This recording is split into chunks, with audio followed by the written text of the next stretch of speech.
Welcome to Byju's online platform. दोस्तों, आज हम लोग डेली करंट अफेयर में बात करेंगे 2 सितंबर 2020 के विभिन्न समाचार पत्रों में से। यह खबरें आप लोगों के एग्जाम जैसे एसएससी है, दिल्ली पुलिस है, बिहार एसआई है, यूपीएसआई यानी ऑल कॉम्पिटिटिव एग्जाम के लिए यह लाभदायक सिद्ध होंगी। तो आइए दोस्तों, एक एक करके हम लोग चर्चा करते हैं। पहला है राष्ट्रीय और अंतर्राष्ट्रीय मामले, जिसमें पहला टॉपिक है India Russia to hold naval drills in Andaman sea. Bharat और रूस कहां पर? अंडमान सागर। अंडमान सागर किधर पड़ेगा? ये पूरा ये अंडमान निकोबार द्वीप समूह है, पूरा अंडमान सागर। तो भारत और रूस के बीच अंडमान सागर में द्विपक्षीय नौसैनिक अभ्यास। अब सीधे आप लोगों से एग्जाम में प्रश्न आ जाएगा कि भारत और रूस के बीच में जो बायलैटरल नावल एक्सरसाइज है उसका नाम क्या है? सीधे एग्जाम में आ जाएगा। तो दोस्तों ध्यान रखेंगे, इंद्र 2020 आयोजित होने वाला है। Recently India withdraw from the multinational military exercise, ये भी याद रखिएगा, कावकाज, इससे पीछे हट गया है क्योंकि इसमें चाइना और पाकिस्तान, यहां पर एक और पॉइंट जोड़ लीजिएगा, पाकिस्तान, ये दोनों हैं। इस वजह से भारत इससे पीछे हट चुका है। Recently India navy conducted a passage exercise, ये भी याद रखिएगा, PASSEX with the US aircraft carrier. ये बहुत महत्वपूर्ण है और वो भी कहां? अंडमान निकोबार आइसलैंड के नजदीक। दोस्तों, अंडमान सागर is close to the strategic strait of Malacca. Malacca जल संधि है, जैसा कि पहले भी मैं आपको बता चुका हूं, जल संधियां दो सागरों को जोड़ती हैं। तो इसी तरह से जैसे हम लोग बात करते हैं कि भारत स्थलों से यानी लैंड से कनेक्ट है, उसी तरह से 7 देशों से भारत जलीय सीमा भी एक तरह से देखा जाए यानी पाकिस्तान, बांग्लादेश, म्यांमार, जल और स्थल यानी लैंड एंड वाटर दोनों से जुड़े हुए हैं। फिर श्रीलंका, मालदीव, कितने हो गए? 5, इंडोनेशिया 6, थाईलैंड भी अंडमान सी के एकदम नजदीक है, इसलिए 7 देशों को टच करते हैं अंतरराष्ट्रीय सीमा, एक तरह से कह सकते हैं जलीय सीमा। तो ध्यान रखेंगे। तो करीब कौन है? मलक्का जल संधि। तो देखा आप लोगों ने कितने इसमें प्रश्न बने। एक क्वेश्चन यहां से बन जाएगा, दूसरा क्वेश्चन किससे भारत हटा, तीसरा क्वेश्चन पैसेक्स, चौथा क्वेश्चन मलक्का जल संधि के नजदीक। तो इस तरह से एक खबर में आपने 4 ऑब्जेक्टिव क्वेश्चन, 1 लाइनर क्वेश्चन तैयार किए। अब हम बढ़ते हैं, नेक्स्ट है topic capital tops in road accident deaths, और यह किसने रिपोर्ट दी है? National crime record bureau. तो 2019 की रिपोर्ट में सबसे अधिक यानी highest number of deaths due to dangerous driving and overall road accident यानी 2019 में वह कहां हुई है? दिल्ली में हुई है मौतें। तो ये ध्यान रखेंगे दोस्तों, यह फैक्ट है। और दिल्ली में वैसे सड़क दुर्घटनाओं की संख्या में अगर 2018 की तुलना की जाए तो 7.2% की गिरावट देखी गई है। यानी the number of road accident in Delhi however has seen A decline, यानी कमी देखी जा रही है। ध्यान रखेंगे। और दोस्तों, आत्महत्या के मामलों और आकस्मिक मौत की संख्या में 2018 के आंकड़ों से पिछले साल देश भर में वृद्धि हुई है, यानी इंक्रीज हुआ है। अब यहां पर जैसे ये हमने दिया है, ये फैक्ट है, इसको ध्यान रखिएगा। तो यानी शहरों में आत्महत्या की दर यानी suicide rate in cities 13.9% is higher compare to all India averages. तो यानी जो भारत का औसत तुलना है उससे अधिक है। अब देखिए, रिपोर्टिंग रोड एक्सीडेंट में चेन्नई, दिल्ली, बेंगलुरु, फिर फैमिली सुसाइड मास, तो इसमें क्या होगा? तमिलनाडु यहां पर दिख रहा है, आंध्र प्रदेश और केरल। तो सबसे ज्यादा कौन है? तमिलनाडु। तो ये फैक्ट हैं, इन्हें भी याद रखेंगे। नेक्स्ट है Ladakh Lakshadweep join integrated national portability cluster of 1 nation 1 ration card. दोस्तों, ये बहुत ही महत्वपूर्ण योजना है। सीधे सीधे आपसे आ जाएगा एक देश एक राशन कार्ड योजना, और ये बहुत ही महत्वाकांक्षी। देखिए कि यह योजना कोरोना नामक महामारी से पहले से स्टार्ट कर दी गई, और सोचिए कितना अच्छा विजन था सरकार का।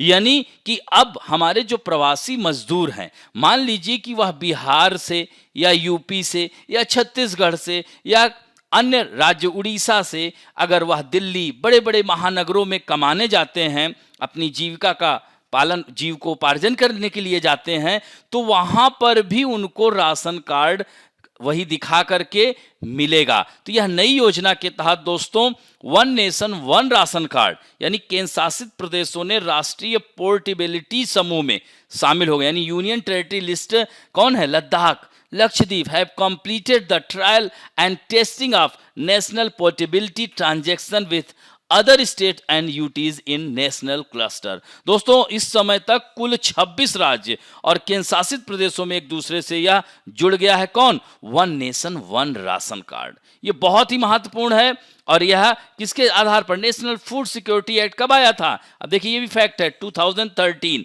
इसके तहत खाद्यान्न प्राप्त कर सकते हैं अब कोई भी। नहीं पहले क्या होता था? मान लीजिए कि अपने शहर से दूर यानी अपने गांव से दूर शहर में कमाने के लिए जाता है प्रवासी और मजदूर वहां पर रहता है, लेकिन उसे अनाज खरीदना पड़ता था उसी दाम पर, जबकि गांव में रहता तो उसे फ्री में राशन मिल सकता था। तो अब यह योजना के तहत कनेक्ट कर दिया जाएगा तो भारत के किसी भी कोने में रहेगा उसे यह राशन उपलब्ध होगा, बजाते वह कार्ड बनवा ले। यानी one nation one ration card यानी एक देश एक राशन कार्ड से ही आपका काम चल जाएगा। बहुत ही महत्वपूर्ण योजना है। और दोस्तों यह योजना किस मंत्रालय के अधीन आएगी? तो ये ध्यान रखिएगा, सीधे प्रश्न आ जाएगा। तो this scheme is being implemented by the ministry of consumer affair, food and public distribution. याद हो जाएगा दोस्तों। तो यह बहुत ही महत्वपूर्ण है, इसे ध्यान रखेंगे।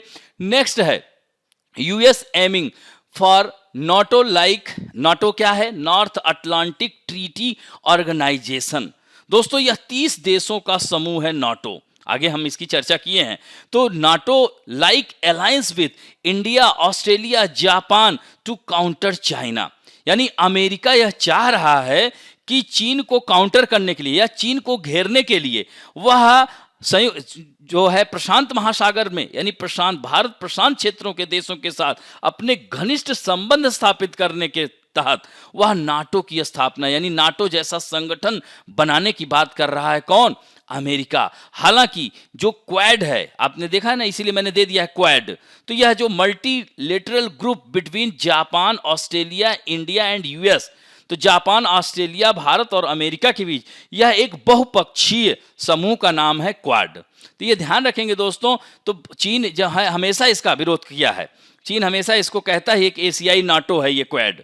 तो अब अमेरिका के राष्ट्रपति या अमेरिका की तरफ से सीधे सीधे यह कह दिया गया है कि हम नाटो जैसा संगठन बनाएंगे चीन को घेरने के लिए। और दोस्तों यह क्वाड की स्थापना की गई थी 2007 में।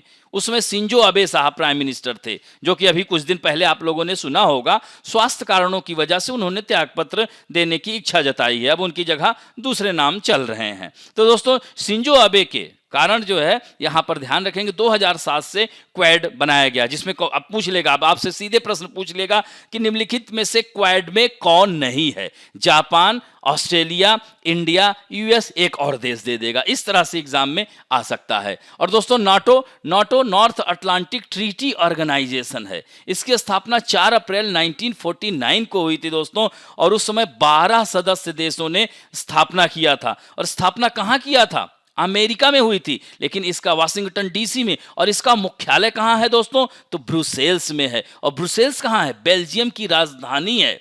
दोस्तों यह डायमंड कटिंग इंडस्ट्री के लिए जाना जाता है, यह ध्यान रखेंगे। और वर्तमान में 30 देश हैं और 30वां देश जो है मैसिडोनिया है, और यह यूरोपियन कंट्री है। इसकी कैपिटल है स्कोपजे। याद रखेंगे स्कोपजे, ध्यान रखेंगे। इसकी कैपिटल किसकी? मैसिडोनिया की। और दोस्तों इसके जो डायरेक्टर जनरल हैं जेम्स स्टोल्टनबर्ग हैं। और दोस्तों भारत नाटो का सदस्य देश नहीं है, यह आपको पता होना चाहिए, ध्यान रखेंगे।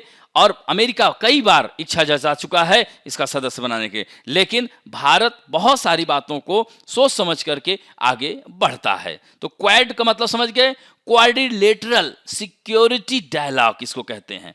और दोस्तों जैसा कि अमेरिका यह चाह रहा है कि इसमें वियतनाम, साउथ कोरिया और न्यूजीलैंड को भी शामिल किया जाना चाहिए। तो इस तरह से आप देख सकते हैं कि भारत मालाबार नौसेना अभ्यास ऑस्ट्रेलिया के शामिल होने का संदेश भी दे चुका है।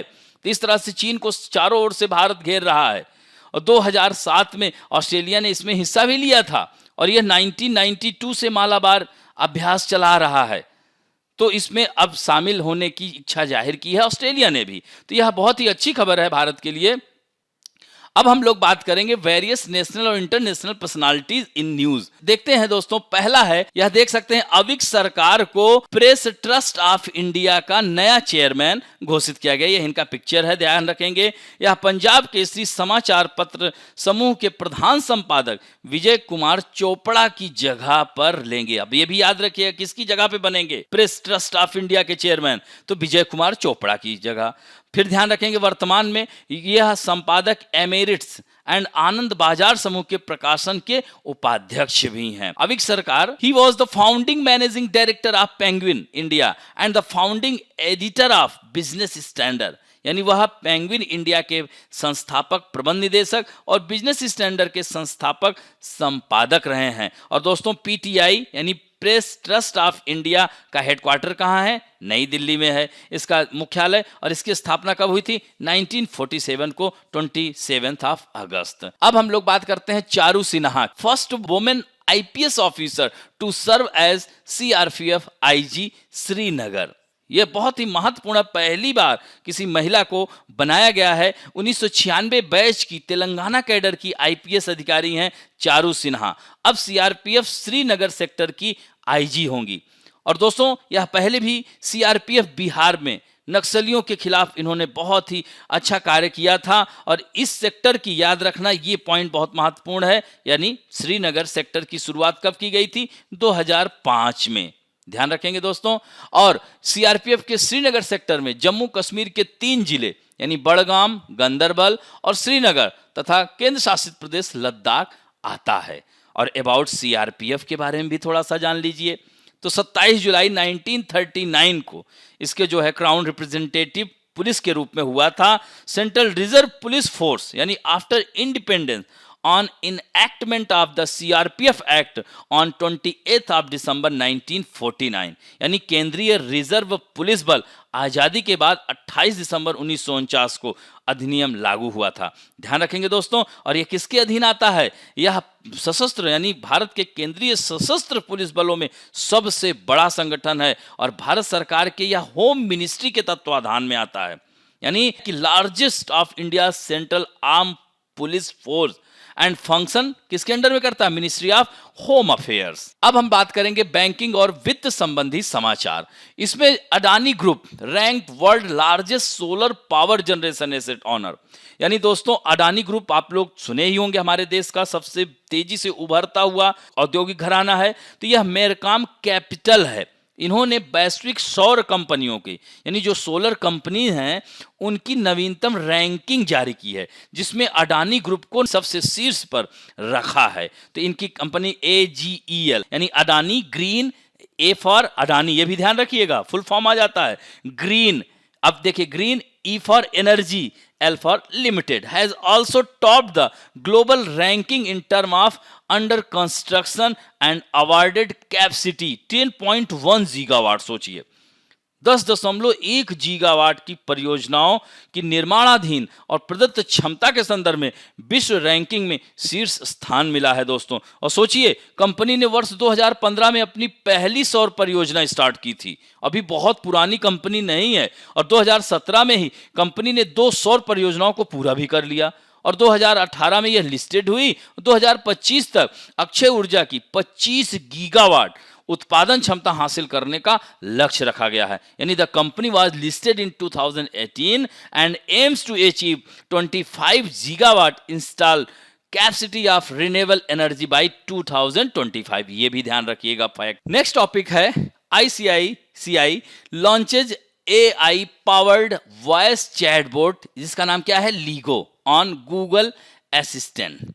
यानी ICICI Prudential Life Insurance has introduced a voice chatbot service जिसका नाम सीधे सीधे आ जाएगा, क्या नाम है? LIGO, LIGO on Google Assistant for its policy holder।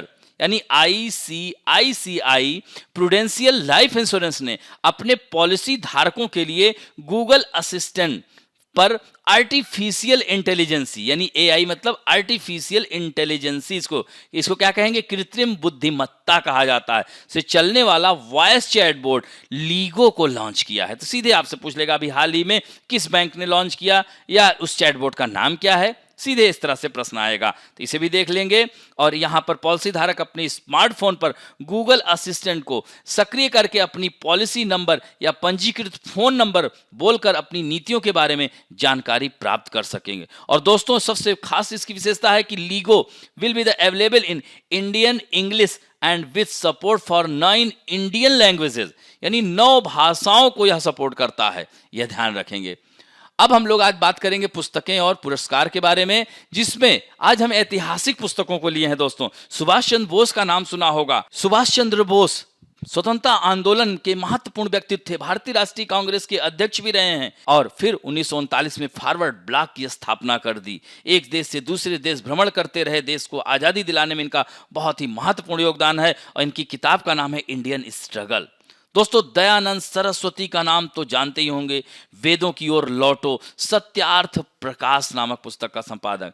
India divided, doctor Rajendra Prasad Bharat के प्रथम राष्ट्रपति, लगातार 2 टेन्योर थे, यानी 1950 से 62 तक भारत के राष्ट्रपति रहे हैं। और discovery of India, Pandit Jawaharlal Nehru सबसे ज्यादा समय तक भारत के प्रधानमंत्री रहने वाले हैं और इन्हें भारत रत्न भी दिया जा चुका है। और सबसे अंतिम जो पुस्तक है अनहैप्पी इंडिया, लाला लाजपत राय। दोस्तों ये Lala Lajpat Rai, Simon go back का नारा, उस समय आंदोलन में शामिल थे, इनको लाठी लगी थी जिसकी वजह से इनकी मृत्यु हो गई और उन्होंने कहा था कि मेरे शरीर पर पड़ी हुई एक एक लाठी अंग्रेजों के ताबूत की कील सिद्ध होगी। उन्होंने बोला था लाला लाजपत राय, इन्हें पंजाब केसरी के नाम से जाना जाता है। अब हम बात करेंगे कलिंग पुरस्कार। पुरस्कारों में देखिए कभी कभी आ जाता है कि ये किस क्षेत्र में दिया जाता है, ये ध्यान रखेंगे, अक्सर आपकी परीक्षाओं में आ जाता है। तो दोस्तों the Kalinga prize is an award given by UNESCO. कौन देता है? UNESCO, यानी United Nation Educational Scientific Cultural Organization. पहले भी बता चुका हूं, इसका मुख्यालय कहां है? पेरिस में है, ध्यान रखिएगा। और किस नदी किनारे बसा है? सीन। और इसकी डायरेक्टर हैं आंद्रे अजोले। तो यह विज्ञान के क्षेत्र में दिया जाता है, लोकप्रियकरण के लिए कलिंग पुरस्कार दिया जाता है। दोस्तों इसे 1952 में 1952 में भारत में कलिंग फाउंडेशन ट्रस्ट के संस्थापक अध्यक्ष बीजू पटनायक से दान के बाद बनाया गया था। दोस्तों इसमें विजेता को 10,000 स्टर्लिंग पाउंड और यूनेस्को का अल्बर्ट आइंस्टीन रजत पदक, ये देख रहे हैं ना 1979 अल्बर्ट आइंस्टीन का है यह रजत पदक प्रदान किया जाता है। अब विजेता को रुचि राम साहिनी चेयर भी प्रदान की जाती है। और भारत से अभी तक जो लोगों को मिल चुका है, पहला 1963 में मिला था जगजीत सिंह को, 1991 में नरेंद्र के सहगल को मिला था, ध्यान रखेंगे दोस्तों इसको। और सबसे लास्ट में जो मिला है वह कब मिला है? 2009 में प्रोफेसर यशपाल को मिला है, ध्यान रखिएगा। पहला किसको मिला था? लुइस डी ब्रोगली को, the first recipient of Kalinga prize. कब? 1952 में। और ये कहां के थे? ध्यान रखिएगा, फ्रांस के थे। खेल समाचार। खेल समाचार आज हमने बात किया है Sindhu to skip Uber cup for personal reason. तो यानी पीवी सिंधु का नाम तो सुना होगा, वर्ल्ड नंबर 3 प्लेयर हैं बैडमिंटन की, रैंकिंग में तीसरे नंबर पे आती हैं। और थॉमस एंड उबेर कप, तो दोस्तों इसमें थॉमस कप जो होता है वो पुरुषों का होता है, ध्यान रखिएगा। उबेर कप किसका होता है? महिलाओं का होता है। यह 1957 से 1957 से यह चल रहा है, यानी इसकी स्थापना, इसका एस्टेब्लिशमेंट कब किया गया था? 1957 में।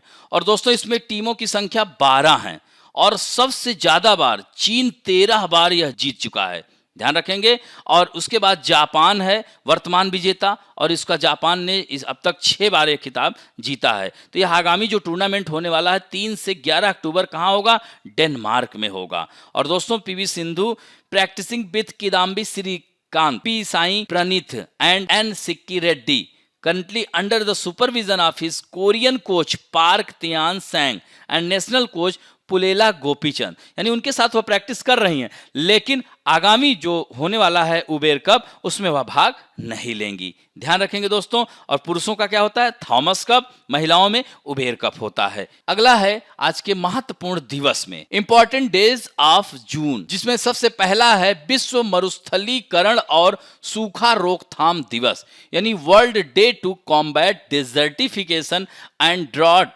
इंटरनेशनल है, ये ध्यान रखिएगा। तो दोस्तों यह 25 साल पहले शुरू किया गया था। कब? 25 ईयर, यानी 1995 में 1995 में शुरू किया गया था, 17 जून को मनाया जाता है। यानी मरुस्थलीकरण से निपटने के लिए संयुक्त राष्ट्र संधि कानूनी रूप से बाध्यकारी एकमात्र अंतर्राष्ट्रीय समझौता है जो पर्यावरण और विकास को स्थायी भूमि प्रबंधन से जोड़ता है। दूसरा है विश्व सिकल सेल जागरूकता दिवस, यानी world sickle cell awareness day. तो सिकल सेल रोग जो डिजीज है, या सिकल सेल क्या होता है, रक्त अल्पता या ड्रीपेनोसाइटोसिस कहते हैं, और ये एक आनुवांशिक रक्त विकार है जो ऐसी लाल रक्त कोशिकाओं के द्वारा यह होता है।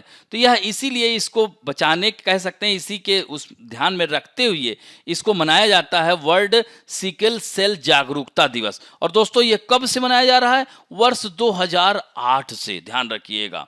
तो ये 2008 से यूनाइटेड नेशन की महासभा द्वारा अपनाया गया था ताकि एससीडी को सार्वजनिक स्वास्थ्य चिंता के रूप में मान्यता दी जा सके, ध्यान रखेंगे दोस्तों। उसके बाद है 20 जून को विश्व शरणार्थी दिवस, यानी वर्ल्ड रिफ्यूजी डे। ये भी बहुत ही महत्वपूर्ण है। तो इसमें क्या है, इसमें जो महत्वपूर्ण पॉइंट ध्यान रखेंगे कि विश्व शरणार्थी दिवस दुनिया भर के शरणार्थियों यानी रिफ्यूजीज के दुखों और तकलीफों को वैश्विक रूप से सामने लाने का दिन होता है। यानी 20 जून को हम लोग विश्व शरणार्थी दिवस के रूप में मनाते हैं। और दोस्तों 4 दिसंबर 2000 को संयुक्त राष्ट्र परिषद द्वारा एक प्रस्ताव में पारित किया गया था। और ध्यान रखेंगे वर्ष 2001 से, कब से, वर्ष 2001 से, यानी 2001 से संयुक्त राष्ट्र द्वारा 20 जून को विश्व शरणार्थी दिवस मनाया जा रहा है, याद हो जाएगा। फिर 21 जून को देखिए 2 है महत्वपूर्ण, विश्व हाइड्रोग्राफी दिवस, और क्या है, अंतरराष्ट्रीय योग दिवस। दोनों महत्वपूर्ण हैं, ध्यान रखेंगे। तो विश्व हाइड्रोग्राफी दिवस और अंतरराष्ट्रीय क्या बताया आपको, यह योग दिवस। तो इसमें योग दिवस खूब एग्जाम में आया, अक्सर आप लोग देख रहे हैं। 2014 में भारतीय प्रधानमंत्री ने संयुक्त राष्ट्र में ऐलान किया, अमेरिका ने उस पर मोहर लगा दी और विश्व के लगभग सारे करीब 173 देशों ने इस पर मोहर लगा दी। तो इस तरह से 2015 से 21 जून को अंतर्राष्ट्रीय योग दिवस मनाया जाने लगा दोस्तों। और यह योग हमारे 2000 साल पुरानी यह पद्धति है। तो यह महत्वपूर्ण है। हाइड्रोग्राफी दिवस कब मनाया जाता है, 21 जून को दोस्तों। तो हाइड्रोग्राफी दिवस यानी अंतरराष्ट्रीय जल सर्वेक्षण संगठन इंटरनेशनल हाइड्रोग्राफिक ऑर्गेनाइजेशन की स्थापना कब हुई थी, 21 जून को ही हुई थी।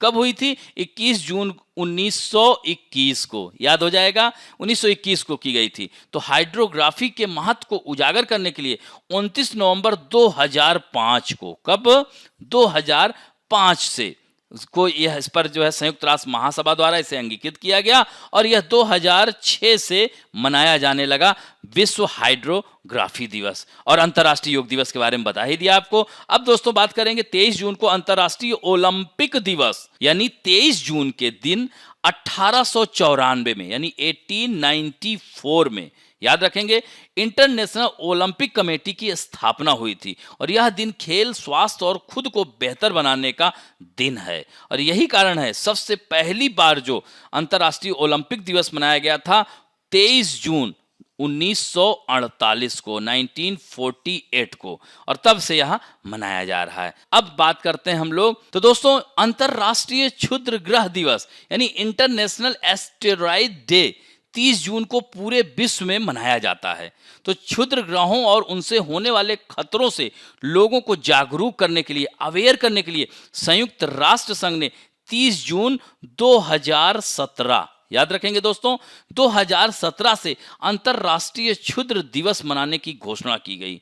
दरअसल यह क्यों की गई, क्योंकि 30 जून 1908 रूस की तुंगुस्का नदी के पास क्षुद्र ग्रह का बहुत बड़ा विस्फोट हुआ था। यही वजह है कि 30 जून को हम लोग एस्टेरॉयड डे के रूप में मनाते हैं। और दोस्तों एस्टेरॉयड क्या होता है, यह सौर मंडल, हमारा जो सोलर सिस्टम है उसमें मंगल और बृहस्पति यानी क्या कह सकते हैं, मार्स और जुपिटर के बीच में स्थित खगोलीय पिंड विचरण करते रहते हैं जो अपने आकार में ग्रहों से छोटे और उल्का पिंडों से बड़े होते हैं। तो यह सौर प्रणाली के निर्माण के समय बनी चट्टानी पिंड हैं जिसे हम क्षुद्र ग्रह या asteroid. Let us talk about some important facts.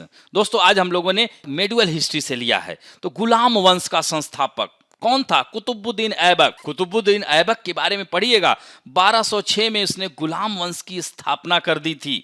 ध्यान रखेंगे दोस्तों, 1206 में। और गुलाम वंश का संस्थापक कुतुबुद्दीन ऐबक यह मामलूक वंश से था। इसे 1000 दिनार, मोहम्मद गोरी ने इसे 1000 दिनार में खरीदा था। इसे लाखों का दान देने वाला कहा जाता है। लाख बख्श की उपाधि से यह 5 वर्ष का ही था तो कुरान पढ़ जाता था, इसीलिए इसको कुरान खान के नाम से भी जाना जाता था। इसे सेकंड हातिम ताई भी कहा जाता है। कुतुबुद्दीन ऐबक लाखों का दान देने वाला, लाख बख्श। तो पहला वंश था सल्तनत पीरियड में। कौन? सल्तनत पीरियड देखिए, अब देखिए आप लोग वनडे के एग्जामिनेशन पॉइंट ऑफ व्यू से ऐसे कुतुबुद्दीन ऐबक के बारे में सिनाप्सिस बना लीजिए। इसी तरह इल्तुतमिश के बारे में, यानी वास्तविक दिल्ली का संस्थापक कौन था? इल्तुतमिश था। रजिया सुल्ताना और बलबन, यही 4-5 लोगों के बारे में पढ़ लीजिए गुलाम वंश से। फिर उसके बाद खिलजी वंश आ जाता है। क्योंकि गुलाम वंश का अंतिम शासक कौन था? क्यूमर्स था। 6 वर्षीय क्यूमर्स की हत्या करके जलालुद्दीन खिलजी ने खिलजी वंश स्थापित कर दिया 1290 में। तो खिलजी वंश में सबसे महान कौन था? अलाउद्दीन खिलजी। सिर्फ अलाउद्दीन खिलजी को पढ़ लीजिए, आप देख लीजिए पेपर में उससे बाहर आए तो इस तरह से आप बनाइए। खिलजी वंश की स्थापक कौन था? जलालुद्दीन खिलजी। फिर उसके बाद अब उसमें तुगलक वंश, गयासुद्दीन तुगलक ने स्थापना कर दी। 1320 तक खिलजी वंश चला था और सबसे ज्यादा समय तक दोस्तों ध्यान रखिएगा तुगलक वंश चला था। तुगलक वंश की संस्थापक गयासुद्दीन तुगलक, और इसमें 3 महान हैं, फिरोज शाह तुगलक, मोहम्मद बिन तुगलक, गयासुद्दीन तुगलक। इन 3 का नाम याद रखिएगा। मोहम्मद बिन तुगलक आप जानते हैं, उसको लंपट मूर्ख रक्त पिपासु कहा जाता था। सनक भरी योजनाओं के लिए उसे जाना जाता था। तांबे के सिक्के चलवा दिया, दिल्ली से दौलताबाद राजधानी ट्रांसफर करा दिया, युद्ध छेड़ दिया बिना किसी सूझबूझ के। तो इस तरह से, और सिंचाई कर द्वाब लगा दिया, और उस समय क्या हुआ? सूखा पड़ गया। तो इस तरह से उसकी सारी योजनाएं विफल रहीं, इसीलिए उसे लंपट मूर्ख और रक्त पिपासु कहा जाता है दोस्तों। और क्या हुआ?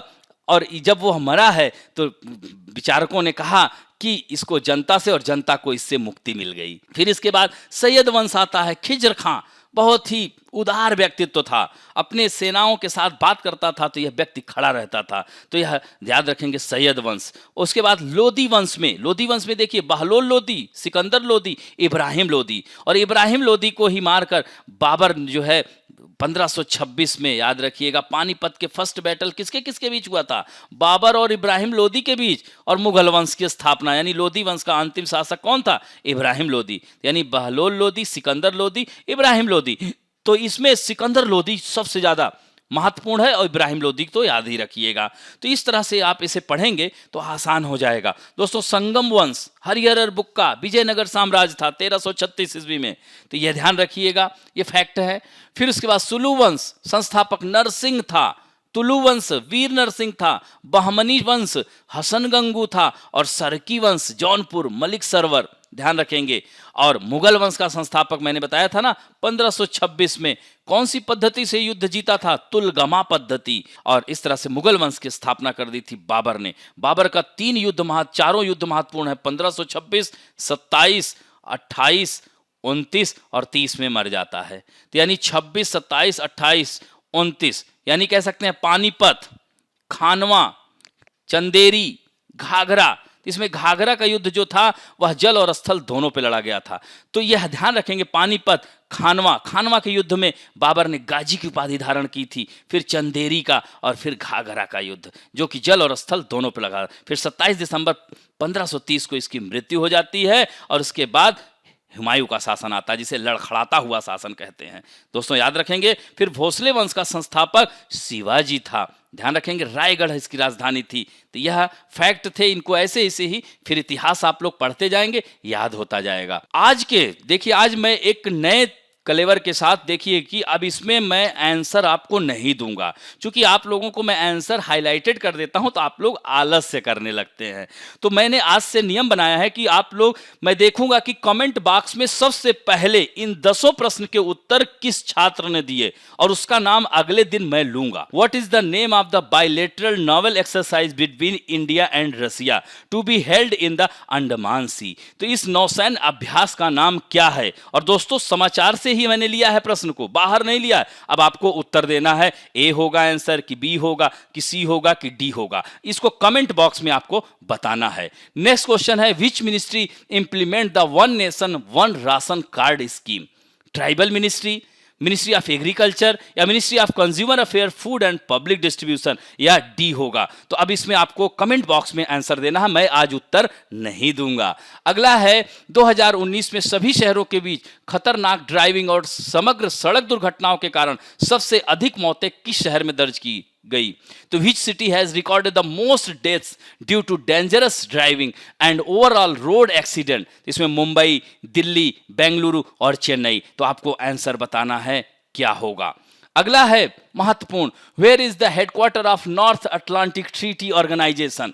यानी उत्तरी अटलांटिक नाटो का मुख्यालय कहां है? लंदन, न्यूयॉर्क, ब्रुसेल्स या जो है जिनेवा? तो आपको आंसर कमेंट बॉक्स में देना है, मैं आज उत्तर नहीं बताने वाला हूं।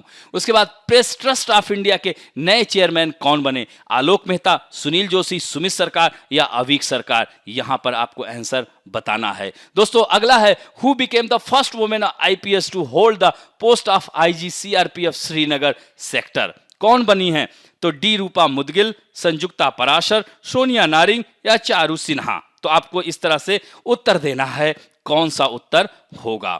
नेक्स्ट है, इंडिया डिवाइडेड पुस्तक के लेखक कौन है? डॉक्टर राजेंद्र प्रसाद, सुभाष चंद्र बोस, लाला लाजपत राय या बाल गंगाधर तिलक? किस क्षेत्र में योगदान के लिए दिया जाता है? तो अब देखिए यहां पर कलिंगा पुरस्कार के बारे में मैंने बताया था कि पत्रकारिता से संबंधित है कि अर्थशास्त्र है कि खेल है कि विज्ञान जगत, तो ध्यान रखेंगे इसमें भी आपको उत्तर बताना है। नेक्स्ट है, अंतरराष्ट्रीय योग दिवस कब मनाया जाता है? 17 जून, 19 जून, 20 जून या 21 जून? इसके भी बारे में बताना है आपको। नेक्स्ट है, सैयद वंश का संस्थापक कौन था? अलाउद्दीन खिलजी, खिज्र खां, सिकंदर लोदी या फिरोज शाह तुगलक? तो इस तरह से इन 10 प्रश्न का उत्तर आप लोगों को जैसे ही आप न्यूज सुनेंगे तुरंत आप लोगों को उत्तर देना है। दोस्तों इस तरह से आज हमने जो महत्वपूर्ण राष्ट्रीय अंतर्राष्ट्रीय जगत की खबरों को लिया, मेन प्रश्नों को लिया, और आज के जो 10 प्रश्न हमने दिए हैं इसके उत्तर तो देखना है कि सबसे जल्दी से कौन उत्तर देता है। तो इस तरह से आज का यह सेशन अच्छा लगा हो तो दोस्तों प्लीज लाइक, शेयर और सब्सक्राइब करना ना भूलें। थैंक यू दोस्तों।